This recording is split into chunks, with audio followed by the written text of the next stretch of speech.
आइए मेरे दोस्तों, आज यहाँ पर मैट्रिक्स में BSc second year rank of the matrix का ये हम लोग यहाँ पर सेकेंड वीडियो यहाँ पर लोग बना रहे हैं। सेकेंड लेक्चर है यहाँ पर। तो rank of the matrix last term में यानी कि लास्ट वीडियो में हम लोगों ने देखा था कि रैंक ऑफ द मैट्रिक्स के मैंने आपको यहाँ पर बताया था कि हम लोग 3 मेथड पढ़ेंगे। नॉर्मल फॉर्म से मैट्रिक्स की रैंक निकालना, माइनस मेथड से मैट्रिक्स की रैंक निकालना और एशेलन फॉर्म से मैट्रिक्स की रैंक निकालना। ये 3 मेथड हम लोगों को पढ़ने हैं।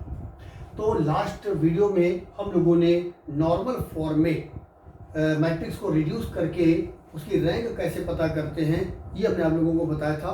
और जहाँ तक मुझे याद आ रहा है कि हम लोगों ने इसके साथ 2 एग्जाम्पल उस दिन कवर किए थे।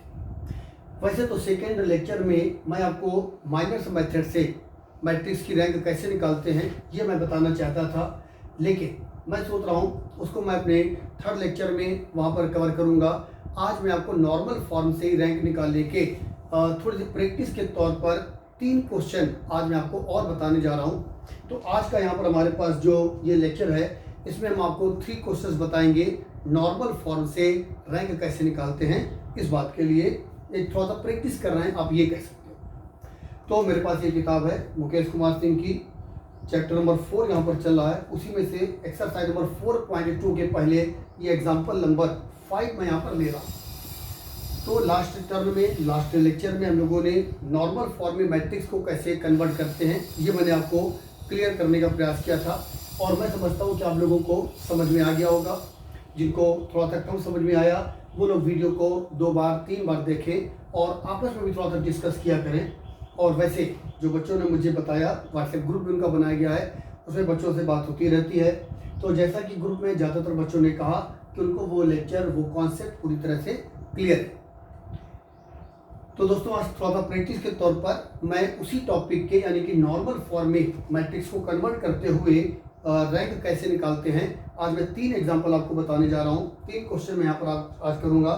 तो आइए सबसे पहले एक्सरसाइज नंबर 4.2 के पहले एग्जाम्पल नंबर 5 है। यहाँ पर एक मैट्रिक्स है यहाँ पर 4x4 ऑर्डर की 0 1 -3 -1 1 0 1 1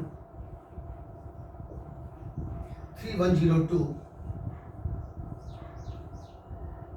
1 1 -2 0। जो लास्ट लेक्चर था उसमें मैंने खुद भी महसूस किया कि बोर्ड में जब मैं यहाँ पर लिख रहा हूँ तो थोड़ा सा विजिबिलिटी शायद थोड़ी सी कम है। कहने का मतलब थोड़ा सा छोटा लगता है देखने में। तो अभी थोड़ा सा आप लोग कोऑपरेट करिएगा। दरअसल ये समय जो समय चल रहा है तो कोचिंग वगैरह सब लॉक है, कोचिंग तो बंद है। तो मैंने घर में ये छोटा सा बोर्ड लगाया हुआ है और घर से ही आप लोगों को मैं ये लेक्चर्स यहाँ पर एक प्रकार से बना करके इसके वीडियो जो है वो अपलोड कर रहा हूँ। तो आने वाले कुछ समय में मैं प्रयास करूंगा घर में ही थोड़ा सा बड़ा बोर्ड कर लिया जाए, या और हम लोग किस प्रकार से विजिबिलिटी को अच्छा कर सकते हैं इस पर मैं थोड़ा सा प्रयास करूंगा। लेकिन फिलहाल अभी आप लोग थोड़ा सा इसमें देखिए, थोड़ा सा आप लोग कोऑपरेट करें और समझने का प्रयास करें। तो दोस्तों ये 4x4 ऑर्डर का मैट्रिक्स है। आइए हम लोग यहाँ पर इसको नॉर्मल फॉर्म में कन्वर्ट करते हुए इसकी रैंक पता करेंगे। तो जैसा कि हमने पिछले लेक्चर में आप लोगों को बताया था, ये देखिए ये हमारा लीडिंग डायगोनल है और इसका जो कॉन्सेप्ट मैंने आपको बताया था, हम लोग यहाँ पर 1 बनाते हैं। इस 1 की हेल्प से इसकी रो को 0 करेंगे, इसके कॉलम को 0 करेंगे। फिर इसके बाद हम लोग इसको 1 बनाएंगे, फिर इस 1 की हेल्प से इसकी रो को 0 करेंगे, इसके कॉलम को 0 करेंगे। फिर हम लोग इसको 1 बनाएंगे और इसकी हेल्प से इसकी रो को और कॉलम को 0 करेंगे। इसके अलावा कुछ भी नहीं किया जाएगा। कुछ भी नहीं का मतलब आपको कोई लालच नहीं करना है कि एक साथ आपको कहीं पर 2 या 3 0 मिल रहे हैं तो आप वो करने लगो, तो ये सब नहीं करना। ये तो मैं आपको बिल्कुल एक सिस्टमेटिक तरीका बता रहा हूँ। आप इसी तरीके से करोगे तो कोई भी क्वेश्चन होगा आपका कभी भी गलत नहीं होगा और वो मैट्रिक्स जो है वो नॉर्मल फॉर्म में चेंज हो जाएगा। और नॉर्मल फॉर्म में चेंज करते समय ये बात जो मैंने बताई, इसको हम लोग करते कैसे हैं? तो इसको हम लोग करते हैं एलिमेंट्री ऑपरेशंस की हेल्प से। और मैंने आपको पिछले लेक्चर में 3 एलिमेंट्री ऑपरेशंस बताए थे। जल्दी से 1 मिनट में मैं इसको रिवाइज किए देता हूँ। नंबर 1, सबसे पहले हमने आपको बताया था किन्हीं भी दो रो को हम आपस में इंटरचेंज कर सकते हैं या किन्हीं भी दो कॉलम को हम लोग आपस में इंटरचेंज कर सकते हैं। नंबर 2, मैंने आपको बताया था किसी भी रो में या किसी भी कॉलम में किसी नॉन जीरो क्वांटिटी से आप मल्टीप्लाई कर सकते हो या डिवाइड कर सकते हो। और नंबर 3 में मैंने आपको बताया था आप किसी भी एक रो से किसी दूसरी रो को ऐड कर सकते हो या सब्ट्रैक्ट कर सकते हो, और यही काम हम लोग कॉलम में भी कर सकते हैं। आइए शुरू करें। हाँ तो नॉर्मल फॉर्म में कन्वर्ट करने का मतलब सबसे पहले इसको 1 बनाना है, और मैंने कहा था अलग अलग बच्चे अलग अलग तरीकों से सोच सकते हैं और यहाँ पर 1 अलग अलग तरीकों से बना सकते हैं। आपके ऑपरेशन करने का तरीका भले ही चेंज हो जाए लेकिन आंसर पर कोई भी फर्क नहीं पड़ने वाला है। जैसे आप C1 और C2 को आपस में इंटरचेंज कर सकते हो, आप C1 में C2 को ऐड कर सकते हो, आप R1 में R2 को ऐड कर सकते हो, या फिर आप R1 और R2 को आपस में इंटरचेंज कर सकते हो। आप इनमें से कोई भी ऑपरेशन यूज करो यहाँ पर 1 आ जाएगा, और ऑपरेशन आप कोई भी यूज करें हमारा जो एक प्रकार से ऑब्जेक्टिव है, हमारा जो उद्देश्य है वो जरूर पूरा होना चाहिए, यानी कि हम लोग यहाँ पर 1 बनाएं। तो आइए मैं यहाँ पर करने जा रहा हूँ। हमने कहा R1 और R2 को हमने आपस में इंटरचेंज किया। जब लोग R1 और R2 को आपस में इंटरचेंज करेंगे तो हमारी मैट्रिक्स यहाँ पर क्या बनेगी? अब ये हो गया 1 0 1 1, फिर यहाँ पर होगा 0 1, फिर -3 और -1, फिर हो जाएगा 3 1 0 2, और यहाँ पर है 1 1 -2 0।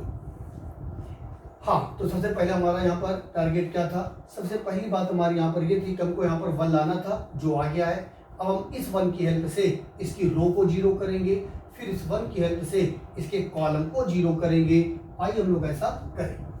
आइए पहले हम लोग इस 1 की हेल्प से इसकी रो को 0 करें, और रो को 0 करते समय ऑपरेशन यूज होंगे कॉलम वाले। तो ये C1 है, ये C2, ये C3, ये C4।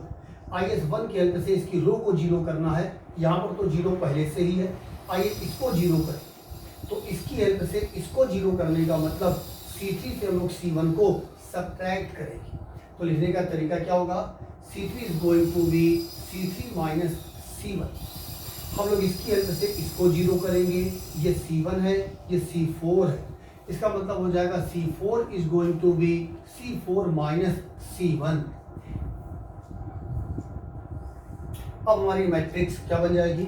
C1 में तो कोई चेंज होना नहीं है, 1 0 3 1। C2 में भी हमने कोई चेंज नहीं किया है, 0 1 1 1। हाँ अब चेंज होगा C3 में और चेंज होगा C4। C3 में क्या चेंज होना है? C3 minus C1। आइए C3 से C1 के जो कॉरस्पॉन्डिंग एलिमेंट हैं हम उन्हें सब्ट्रैक्ट करेंगे। 1 से 1 को सब्ट्रैक्ट किया, ये 0, फिर यहाँ पर होगा -3, 3 को 0 सब्ट्रैक्ट किया -3, 1 को सब्ट्रैक्ट किया -3। आइए C4 में चेंज होगा, C4 माइनस C1। C4 से C1 को सब्ट्रैक्ट करो तो हो जाएगा 0, यहाँ पर आ रहा है -1, फिर यहाँ पर आ रहा है -1, और यहाँ पर भी -1। तो हमने इसको 1 बनाया, इस 1 की हेल्प से इसकी रो को 0 बनाया। आइए अब हम लोग इस 1 की हेल्प से इसके कॉलम को 0 करें। तो ये हमारा वही मेन डायगोनल, लीडिंग डायगोनल। आइए हम लोग 1 की हेल्प से इसके कॉलम को 0 करें। तो यहाँ पर तो पहले से ही 0 है, और आइए हम लोग इन दोनों एलिमेंट को 0 बनाएं। तो चेंज होगा R3 में और चेंज होगा R4 में। ये R1 है, R2 R3 R4। तो पहला ऑपरेशन हो गया R3 is going to be R3 minus 3R1। छोटी छोटी बातें कई बार हम लोग करते तो सही है लेकिन समझते गलत है। जैसे बच्चों को लगता है कि हमने R1 में 3 का मल्टीप्लिकेशन किया और R3 से सब्ट्रैक्ट कर दिया। करना तो यही है, लेकिन इसका जो सेंस होता है वो मल्टीप्लिकेशन ना कह करके जो सेंस है वो एक प्रकार से ये कह सकते हो कि हमने R1 को यहाँ पर 3 टाइम्स यानी कि 3 बार हम लोगों ने R3 से सब्ट्रैक्ट किया। इसको समझने का जो तरीका होगा वो ये होना चाहिए। तो आइए हम लोग एक प्रकार से R1 को 3 टाइम्स R3 से सब्ट्रैक्ट कर रहे हैं। आइए हम लोग ऐसा करें। हाँ और एक आ जाइए, चलिए इसकी हेल्प से इसको भी 0 करेंगे, यानी कि यहाँ पर हो जाएगा R4 is going to be R4 minus R1। तो ये बनेगा A इज इक्विवेलेंट टू 1 0 0 0, फिर यहाँ पर आ जाइए 0 1 -3 -1। हाँ, अब चेंज होना है R3 में। आइए R1 का 3 टाइम्स है ना, हम लोग यहाँ पर क्या करेंगे, R3 से सब्ट्रैक्ट करेंगे। तो बोलचाल में तो भाई मल्टीप्लिकेशन शब्द बोल दो, लेकिन टेक्निकली मैंने क्या बताया कि R1 को एक प्रकार से 3 बार R3 से सब्ट्रैक्ट कर रहे हैं। हाँ, क्या बनेगा, ये बनेगा करके 0, यहाँ पर आ जाएगा 1, यहाँ पर आएगा -3, यहाँ पर आएगा -1। इसी प्रकार से यहाँ पर 0 1 -3 -1, यानी कि यहाँ पर तो कोई चेंज होता नहीं क्योंकि ये एलिमेंट तो 0 थे और 0 होने की वजह से यहाँ पर कोई चेंज नहीं होता है। तो कहाँ तक हम लोग पहुँचे, ये हमारा मेन डायगोनल था। ये देखिए, सबसे पहले इसको 1 बनाया, इसकी हेल्प से इसकी रो को 0 किया, इसके कॉलम को 0 किया। फिर अगला स्टेप होता है, अब हम इसको 1 बनाएंगे। हालांकि यहाँ पर पहले से ही 1 है, अगर यहाँ पर 1 नहीं होता तो हम लोग इसको 1 बनाते, लेकिन अगर यहाँ पर पहले से ही 1 है तो ये हमारे लिए और भी अच्छी बात है। चलिए थोड़ा सा कैलकुलेशन कम हो गया। आइए नेक्स्ट स्टेप। हाँ, अब हम लोग इस 1 की हेल्प से इसकी रो को 0 करेंगे और इसके कॉलम को 0 करेंगे। आइए करें। इस 1 की हेल्प से पहले इसकी रो को 0 करो, तो ये C2 है, ये C3, ये C4। इसकी हेल्प से इसको 0 कर रहे हैं, ऑपरेशन क्या होगा सोचिए। C3 में चेंज करेंगे, क्या चेंज कर रहे हैं हम लोग यहाँ पर, C3 + 3C2, यानी कि C2 का 3 टाइम्स हम लोग C3 में ऐड करेंगे। आइए इसी प्रकार से फिर आ जाइए, इसकी हेल्प से इसको 0 करना है, यानी कि C4 में चेंज होगा, क्या चेंज होगा, तो C4 में यहाँ पर चेंज होगा C4 + C2। C4 में C2 को ऐड कर देंगे तो यहाँ पर 0 हो जाएगा। आइए देखिए अब हमारी मैट्रिक्स क्या बनती है। हाँ, तो C1 में कोई चेंज नहीं है, 1 0 0 0। C2 में कोई चेंज नहीं करना है, 0 1 1 1। C3 में चेंज होगा, C4 में चेंज होगा। C3 में क्या चेंज होना है, C2 का 3 टाइम्स C3 में ऐड कीजिए, 0 0 0 0। आइए C4 में चेंज हो रहा है, C4 में C2 को ऐड करना है, 0 0 0 0। हमारा टारगेट था इन दोनों को 0 बनाना, लेकिन ये 4 0 हमको यहाँ पर फ्री में मिल गए हैं एज ए गिफ्ट। अच्छी बात है, कैलकुलेशन हमारा थोड़ा कम हो गया। हाँ, अब हमारे पास ये है मेन डायगोनल। तो इस 1 की हेल्प से हमने इसकी रो को 0 कर दिया था। आइए हम इस 1 की हेल्प से इसके कॉलम को 0 करें। जब लोग इस 1 की हेल्प से इसके कॉलम को 0 करेंगे तो ये R2 है, ये R3 है, ये R4 है। बार बार हम लोग वही बात बोल रहे हैं ना, जब लोग कॉलम को 0 करते हैं तो ऑपरेशन लगते हैं रो वाले। तो आइए R3 में चेंज होगा, क्या चेंज होने जा रहा है, R3 is going to be R3 - R2। इसी प्रकार से R4 में चेंज करोगे, R4 - R2। अब ये बनेगा A इज इक्विवेलेंट टू 1 0 0 0। फिर यहाँ पर आएगा 0 1 0 0। फिर ये है 0 0 0 0 0 0 0 0। और ये हमारा नॉर्मल फॉर्म बन गया। क्योंकि नॉर्मल फॉर्म का मतलब हमने आपसे क्या बताया था, हमने आपसे कहा था जितने भी 1 होंगे बस वो मेन डायगोनल में होंगे, और मेन डायगोनल को छोड़ करके बाकी सारे एलिमेंट्स यहाँ पर 0 होंगे। एक बात और भी बताई थी, आप किसी भी रो को देखोगे या किसी भी कॉलम को देखोगे, एक से ज़्यादा नॉन जीरो एलिमेंट आपको नहीं मिलेंगे। अब ये जो मैट्रिक्स यहाँ पर आपको मिलती है, इसको लिखने का हमने आपको एक स्टैंडर्ड फॉर्म बताया था। नॉर्मल फॉर्म को स्टैंडर्ड फॉर्म लिखने के कितने तरीके आपको बताए गए हैं, 4। उन्हीं में से कोई ना कोई एक फॉर्म यहाँ पर जरूर बनेगा। यहाँ पर देखिए कौन सा फॉर्म बन रहा है, यहाँ पर आपका बन रहा है फर्स्ट वाला फॉर्म। कैसे, इतना पार्ट जो आप लोग देख रहे हो, ये वाला जो पार्ट आपका है ये बन जाएगा I2। I2 का मतलब हो गया सेकेंड ऑर्डर का आइडेंटिटी मैट्रिक्स। और ये वाला जो पार्ट आपका देख रहे हो, ये वाला है ना, ये पार्ट अपने आप में 2x2 ऑर्डर का एक जीरो मैट्रिक्स है। इतना वाला जो पार्ट है ये भी बन जाएगा 2x2 ऑर्डर का एक जीरो मैट्रिक्स, और ये वाला पार्ट भी बन जाएगा 2x2 ऑर्डर का एक जीरो मैट्रिक्स। तो इस तरह से यहाँ पर हो जाएगा A इज इक्विवेलेंट टू, ये बन गया I2, और ये वाला जो पार्ट था ये एक प्रकार से जीरो मैट्रिक्स। हम लोग इसको थोड़ा डार्क से लिख देते हैं। डार्क का मतलब ये जीरो एलिमेंट नहीं बल्कि ये जीरो मैट्रिक्स। इसी प्रकार से जो ये वाला पार्ट है ये हमारे लिए जीरो मैट्रिक्स है, और जो ये वाला पार्ट है ये भी एक जीरो मैट्रिक्स है, और ये हमारा नॉर्मल फॉर्म बन गया। I2 का मतलब हो गया कि यहाँ पर जो मैट्रिक्स की रैंक है वो यहाँ पर 2 है। इस तरह का क्वेश्चन हम लोगों ने लास्ट वीडियो में भी कवर किया था। एक क्वेश्चन मैंने और बताया है ताकि आप लोगों की थोड़ी सी प्रैक्टिस हो जाए। तो अगर हम पिछले टर्म के 2 क्वेश्चन देखें और ये वाला क्वेश्चन देखें तो अभी तक हमने आपको जो 3 क्वेश्चन बताए वो तीनों ही क्वेश्चन आप ये कह सकते हो कि स्क्वायर मैट्रिक्स में थे। स्क्वायर मैट्रिक्स का मतलब जितनी रो हैं उतने ही कॉलम, लेकिन जो मैट्रिक्स होती है वो जरूरी नहीं है कि स्क्वायर फॉर्म में हो। तो आइए अब मैं आपको एक ऐसा क्वेश्चन बताने जा रहा हूँ जहाँ पर स्क्वायर मैट्रिक्स नहीं होगी। तो आइए अब एक ऐसी मैट्रिक्स लेते हैं जो एक प्रकार से स्क्वायर मैट्रिक्स नहीं है, और आप लोगों को कोई बात थोड़ा सा कम भी क्लियर होगी तो महेंद्र से भी आप लोग डिस्कस कर सकते हो। महेंद्र काफ़ी मतलब प्रकार सिंसियर भी हैं और चीज़ों को अच्छी तरीके से समझते हैं। विराट आप बताइए, आपको सारी बातें क्लियर हो रही हैं? ठीक है, वेरी गुड।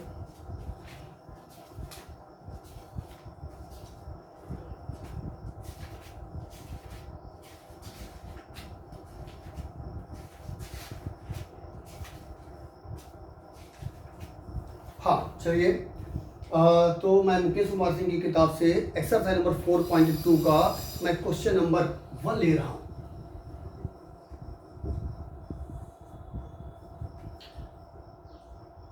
टू माइनस 1 3 4, फिर यहाँ पर है 1 0 4 -6, और फिर यहाँ पर है 8 -2, और यहाँ पर है 14, और ये है -4। दोस्तों ये मैट्रिक्स यहाँ पर एक प्रकार से स्क्वायर फॉर्म में नहीं है। इस मैट्रिक्स का ऑर्डर है यहाँ पर 3/4। 3 यहाँ पर रो हैं और कॉलम्स हैं यहाँ पर कितने 4।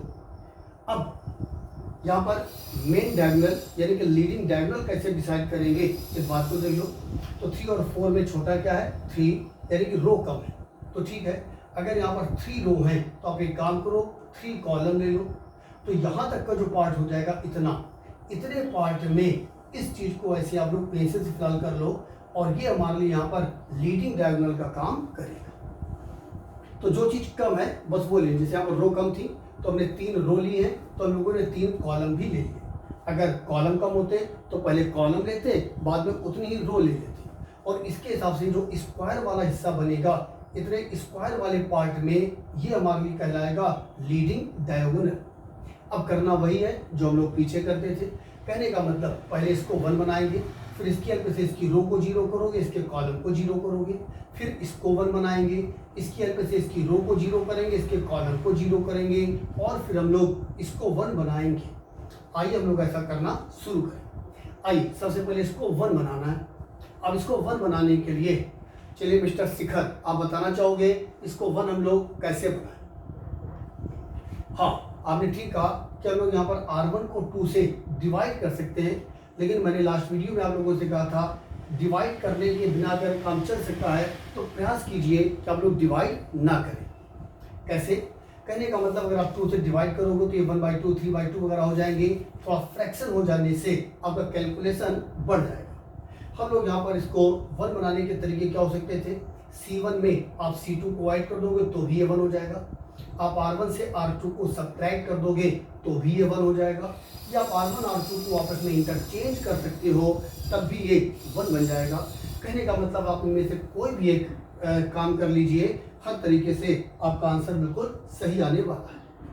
तो चलिए हम लोग एक काम कर रहे हैं, हम लोग R1 R2 को इंटरचेंज करें। तो आइए हम लोगों ने यहाँ पर R1 और R2 को आपस में इंटरचेंज किया, तो ये बनेगा हमारे लिए A इज इक्विवेलेंट टू 1 0 4 -6, और यहाँ पर हो जाएगा 2 -1 3 4, फिर यहाँ पर है 8 -2 14 और -4 ऐसे। रोहित एक मिनट आप जरा चेक कर लेंगे वीडियो में, यहाँ तक पूरा सब दिख रहा है, क्लियर है तक आ रहा है यहाँ इसमें? ठीक। हाँ तो आइए दोस्तों ये देखिएगा, तो मैंने भी आपको बताया था ये हमारा मेन डायगोनल है। तो इस मेन डायगोनल में अब यहाँ पर हमने 1 तो बना लिया, आइए इस 1 की हेल्प से इसकी रो को 0 करें। अब ये तो 0 पहले से ही था, आइए इसको 0 करें। ये C1 है, ये C3 है। आइए ऑपरेशन आप लोग सीख चुके हैं ना, और घर में भी प्रैक्टिस करते रहिए, क्योंकि जितना आप खुद से करोगे उतना ही और आपको क्लियर होती जाएंगी चीज़ें। हाँ तो यहाँ पर बनेगा करके C3 माइनस 4C1। आइए इसकी हेल्प से इसको 0 करेंगे तो C4 में चेंज होने जा रहा है, C4 प्लस 6C। तो आएगा A इज इक्विवेलेंट टू 1 2 8।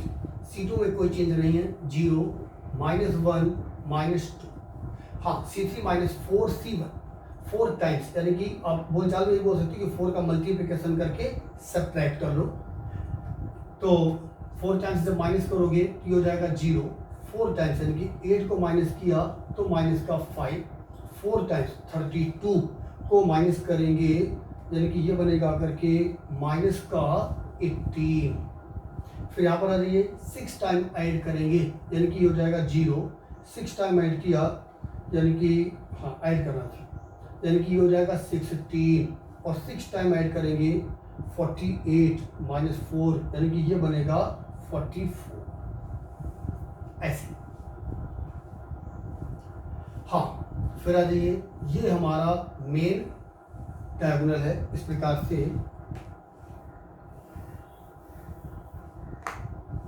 तो आइए इस 1 की हेल्प से हमने इसकी रो को 0 किया था, आइए इस 1 की हेल्प से इसके कॉलम को 0 करें। तो ये R1 है, ये R2 है, ये R3 है।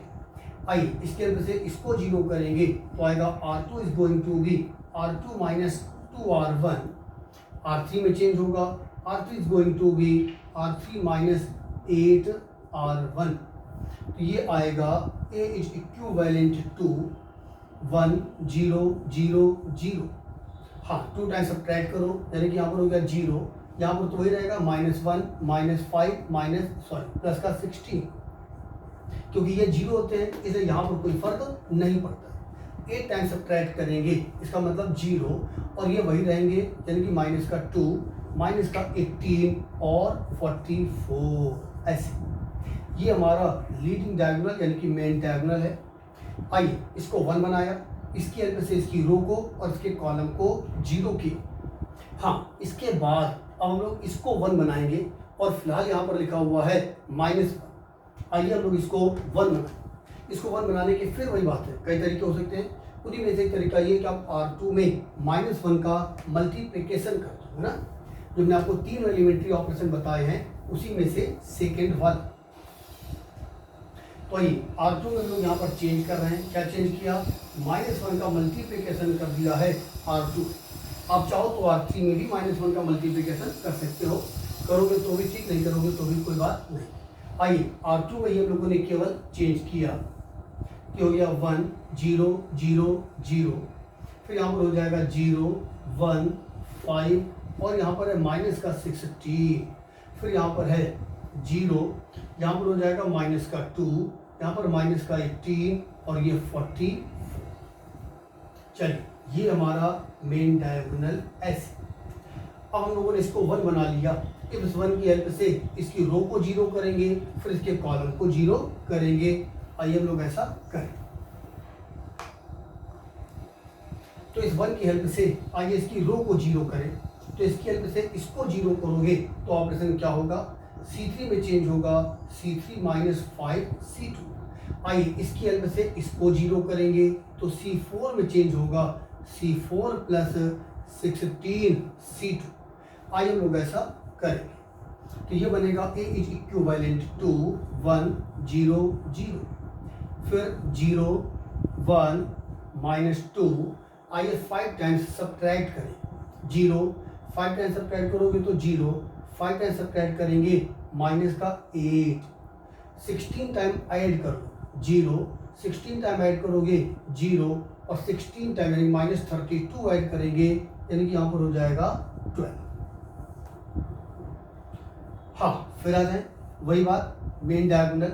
एक क्वेश्चन अगर आपको अच्छी तरीके से आता है तो नॉर्मल फॉर्म का कोई भी क्वेश्चन आ जाए आप कर लोगे, क्योंकि आपको क्वेश्चन नहीं एक प्रकार से अलग अलग सीखना है, आपको केवल मेथड सीखना है। और मेथड अगर आपको एक बार क्लियर हो गया तो चाहे कोई भी क्वेश्चन आ जाए, केवल डिजिट्स ही बदलती हैं, क्वेश्चन में और कोई चेंज नहीं होता। तो आइए, इस 1 की हेल्प से आपने इसकी रो को 0 कर दिया, आइए इस 1 की हेल्प से इसके कॉलम को 0 करें। तो ये R2 है, ये R3 है, इसका मतलब यहाँ पर हो जाएगा R3 is going to be R3 plus 2R2, A is equivalent to 1 0 0 0।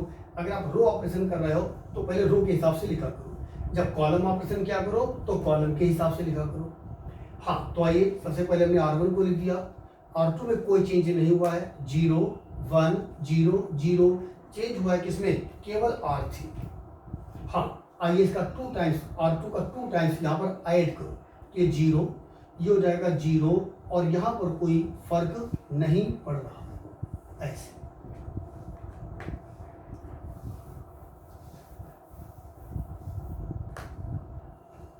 Ajink आप बिल्कुल किनारे बैठे हो, आपको सब दिख रहा है ठीक से, ओके। हाँ, तो ये देखिए हमारा एक प्रकार से ये मेन डायगोनल हो गया। तो आप लोगों ने इसको 1 बनाया, आप लोगों ने इसको 1 बनाया, अब आप लोग इसको 1 बनाओगे। अब इसको 1 बनाने के लिए क्या करेंगे, तो जब लास्ट वाली रो में आप पहुंच जाया करो तो फिर 1 बनाने का तरीका केवल एक ही है कि आप लोग डिवाइड करोगे। कैसे, अब कुछ बच्चे सोच सकते हैं कि हम लोग सर इसकी हेल्प से इसको 1 बना दें, है ना, तो यहाँ पर आने की काम किया जा सकता था, लेकिन बाई चांस यहाँ पर अगर 0 की जगह कुछ और एलिमेंट होता तो ये जो 0 आपने बना रखा है ना वो डिस्टर्ब हो जाएगा। तो इसलिए लास्ट रो में पहुंच करके ज़्यादातर हम लोग फिर डिवाइड करने वाली कंडीशन को यूज़ कर पाते हैं, क्योंकि फिर हम लोग लास्ट रो में जब लोग सब्ट्रैक्ट वगैरह करते हैं तो पहले से जो 0 बने हुए हैं वो डिस्टर्ब हो सकते हैं। इस बात को भी थोड़ा सा ध्यान में रखते हुए चलेंगे। तो आइए ये 1, आइए इसको 1 बनाएं। आप यहाँ पर R3 को डिवाइड कर सकते हो -8 से, या C3 को भी डिवाइड कर सकते हो -8 से। चलो हमने C3 को डिवाइड किया, तो इसका मतलब हो गया C3 is going to be -1/8 of C3, यानी कि हम लोग C3 को यहाँ पर डिवाइड करने जा रहे हैं -8 से। तो ये हो जाएगा A इज इक्विवेलेंट टू 1 0 0 0 1 0, -8 से डिवाइड करोगे 0 0 1, और यहाँ पर है 0 0 12। और अब लास्ट ऑपरेशन इसका देखिए आने वाला है, ये इसका मेन डायगोनल था, तो ये 1 हो गया, ये 1 हो गया, ये 1 हो गया। अब इस 1 की हेल्प से आप इसकी रो को 0 करो, ये C3 है, ये C4 है, तो इसको 0 करने के लिए क्या ऑपरेशन होगा आप सोचें। जी हाँ, ये C3 है, ये C4 है, तो आप C4 में चेंज कर रहे हो, C4 -12 C3। तो ये हो गया आपके लिए A इज इक्विवेलेंट टू, ये बन गया 1 0 0। तो जब भी कॉलम ऑपरेशन हो आप कॉलम के हिसाब से लिखना शुरू किया करो, अगर रो ऑपरेशन हो तो रो के हिसाब से लिखना स्टार्ट किया करें। हाँ, 0 1 0, यहाँ पर है 0 0 1, और ये हो गया 0 0 0, ऐसे। ये नॉर्मल फॉर्म आपका कंप्लीट है। आइए इसका नॉर्मल फॉर्म का जो स्टैंडर्ड फॉर्म मैंने आपको बताया था, अगर हम इसको उस तरीके से लिखना चाहें तो नॉर्मल फॉर्म के 4 स्टैंडर्ड फॉर्म आपको बताए गए हैं, उन्हीं में से कोई ना कोई एक फॉर्म जरूर बन जाता है। जैसे कि यहाँ पर आप देखोगे तो इतना जो हिस्सा ये आपके लिए बन रहा है 3x3 ऑर्डर का आइडेंटिटी मैट्रिक्स। तो 3x3 ऑर्डर का ये आइडेंटिटी मैट्रिक्स हो गया, और जो ये वाला पार्ट है ये पार्ट यहाँ पर इतना हिस्सा ऐसे, ये आपके समझाने के लिए कर रहा हूँ, आप उस तरह से कॉपी में नहीं करोगे, अपनी पेंसिल से घर में समझने के लिए कर सकते हो। तो ये आपके लिए बनेगा 3x1 ऑर्डर का मैट्रिक्स। तो कहने का मतलब इसको हम लोग लिख सकते हैं, जो इतना पार्ट है ये वाला, ये हमारे लिए हो गया I3, और जो ये वाला पार्ट है ये 0 मैट्रिक्स है ना, ये 3x1 ऑर्डर का 0 मैट्रिक्स। और दोस्तों ये हमारा देखिए नॉर्मल फॉर्म आ गया, 3 1 है, या ये कह सकते हो I3 है। इसका मतलब हो गया रैंक ऑफ द मैट्रिक्स यहाँ पर 3 है। 3 एग्जाम्पल मैंने आपको बताने का सोचा था, और जो तीसरा एग्जाम्पल मैं सोच रहा था उसका टाइप भी इसी तरह से था, लेकिन मैं बहुत लेंदी वीडियो बनाने में थोड़ा सा चाहता हूँ कि ना बनाऊँ, थोड़ा सा छोटे छोटे वीडियो रखूँगा, तो थोड़ा सा उसको मुझे भी अपलोड करने में आसानी रहेगी और मैं समझता हूँ आप लोगों के लिए भी वो ज़्यादा बेहतर रहेगा। तो कम वीडियो बड़े बड़े ना बना करके हम लोग थोड़ा सा ज़्यादा वीडियो बनाएंगे जिनका साइज़ थोड़ा सा कम रखने का हम लोग प्रयास करेंगे। इसलिए तो आधे घंटे का एक वीडियो बनाने का मेरा जो आज टारगेट था, तो 2 क्वेश्चन हो पाए तो अच्छी बात है, कोई बात नहीं। और मेरा जो तीसरा लेक्चर मैं आप लोगों को दूंगा उसमें मैं आपको बताऊंगा माइनस मेथड से हम मैट्रिक्स की रैंक कैसे निकालेंगे, और तभी हम लोग वहाँ पर ये सीखेंगे कि रैंक ऑफ द मैट्रिक्स की डेफिनेशन क्या है जो मैंने आपको पहले बताई थी, और एक एशनल फॉर्म उसके लिए मैं और भी नेक्स्ट वाला जो लेक्चर होगा उसमें बताऊँगा। तो दोस्तों इस वीडियो में यहीं तक, थैंक यू।